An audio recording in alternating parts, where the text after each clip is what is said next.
A new multinational defense bank will be headquartered in Canada. The Defense, Security and Resilience Bank is designed to help participating countries with low-cost financing for defense and security projects.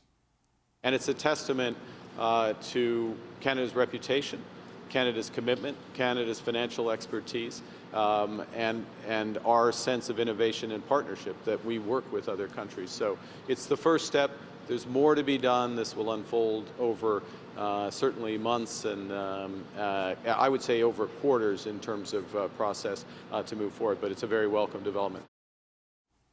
Among the things that have not yet been disclosed are the names of the other founding countries, as well as the city where the bank will be based. Joining me now to discuss this is former National Minister of Defense, Peter MacKay. Peter, always good to see you, sir. Thanks for being here today. Pleasure, David. Good to be with you. What do you think this means for Canada? I mean, there's 18 founding members going into this defense bank. I mean, what is the upside here for the country? Oh, I think it's mostly upside, David. In fact, having an international organization, multilateral organization that involves finance and defense and resiliency, security for our country, investment, this is a very positive development, the fact that Canada was chosen. Now, we don't know exactly where in Canada yet. That will very likely be decided by the Prime Minister, Montreal, Vancouver, Ottawa, or Toronto. No East Coast bidders, unfortunately. But, you know, this is jobs as well. The potential of up to 3,500 jobs in the financial area, supporting investment in what we know is a perhaps once in a generation spend around our defense and security industries. So it lines up very nicely with many of the things that the country has seen in the last year. How do we measure the importance of this? Because we've got other things like the SAFE program, right? The Security Action for Europe that exists, or there's a whole series of new defense financing initiatives emerging because of what's happening globally. Where does something like this fit into that bigger picture? Well, it's hard to say at this point because it is still theoretical, but on its face, it does line up, you're right, with some of the other areas that are very much intended to bring finance to the forefront. It also lines up, at least in Canada, with the decision to have the NATO DIANA here, the Defense Industrial Accelerator. It lines up with a number of initiatives that are aimed to accelerate not only these investments, but rebuild and really revitalize Canadian defense industries. And in some cases, that will take time, but having access to financing, having access to sort of long-term credit, in addition to the stated intention of streamlining process, that's got to be music to the ears of our defense industry. But I dare say it's the same in Europe. It's going to be the same in the Asia Pacific and other parts of the world, because access to capital for really big projects is not easy to come by these days. There are a lot of financial headwinds, as you know.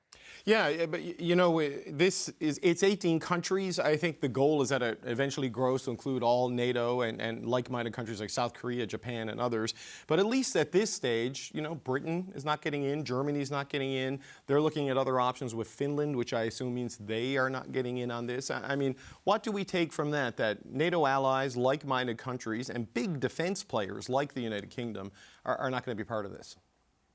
Well, I don't take too much alarm from that, other than, getting the access to that capital in the shorter term is what will really be the measure of its success. We have seen, indications that the Europeans may want to build more of their own, same as Canada is talking about. And so there's a bit of a wait and see approach. Look, I hearken back to the example of the F-35, which was a consortium of countries who ponied up money to begin with. It was a development aircraft. That's the type of, collaboration that is meant to offset the eye-watering costs of these major defense contracts and the building of something that's new, that hasn't been done yet. So it also, of course, David, cross-cuts a number of government departments: Foreign Affairs, Defense, Public Works, everything overseen by the Treasury Board and the Prime Minister's office. So much like our own defense industrial strategy and the new department that's been set up in Canada, there's probably reticence on the part of some countries. You mentioned the UK and some other Europeans, Germans, that they don't want to see this become a behemoth of bureaucracy Right. that will do the opposite of accelerate the ability to get capital and build things in their country. Yeah, and let's face it, Finland's in a very stable political situation, is my understanding, but the UK has got a lot going on, and Germany certainly has a lot going on right now too, right? Finland is in a stable position economically, but they live right next door to Russia. Yeah, I was at a conference in Helsinki recently, and they're feeling the hot breath of Russia, like many of the other Eastern European countries, and so they're looking to partner. We're going to be building icebreakers with them and the United States there. So I think the whole spirit behind this DSRB is one of collaboration and having the ability to collaborate on the build of big, massive, complicated, technically proficient country defense infrastructure and the type of things like missile defense, submarines. These are massive undertakings that very often go over budget and over time. So I think this fits nicely as a piece on the financial side of getting these big necessary defense investments moving. Do you think there would have been any chance of Canada getting this institution if not for the change in posture towards defense spending and hitting the 2% target? It feels like that was a cover charge to sit at a lot of the big tables globally at an important time, and without that, moments like this wouldn't be possible. Yeah, I think you're right. Slim to none, and slim left town. I think it's also fair to say that they are going to be watching Canada closely, even though the award has been made. NATO and our allies, and of course, first among them, the United States, are going to be watching as to see how that spending is actually done. There's already some criticism coming out under the door about, well, this was sort of creative financing, moving assets from the Coast Guard and Transport Canada into the national defense budget, investing in things like pensions and salaries. Don't get me wrong, they're needed, they're important, but it's capabilities that NATO is looking for and deployability. Yeah. And so hitting 2%, big accomplishment, looks good on Canada. But if it's creative financing and we don't actually start seeing Canada bulk up as far as its defense capability, that reputational harm can return very quickly if we're not, showing up at NATO with genuine things that we can point to that we're doing. Yeah, look, the trajectory looks a lot better to the NATO allies, but you've got to finish the journey. Just as a final point, you mentioned the 4 cities right off the top.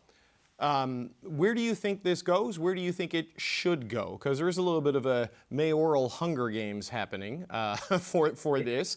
Toronto because of finance, Montreal has ICAO, Ottawa's the capital, Vancouver, the Pacific benefits. Where do you think it could land? Well, if I was to place a bet, David, I would say Ottawa. And I say that because I think the Prime Minister himself, as I mentioned, will have his finger on this. And I think he has not been able to, and it's often difficult for prime ministers to deliver things to their own constituency. And there is a very burgeoning defense industry growing up around the city of Ottawa. Right.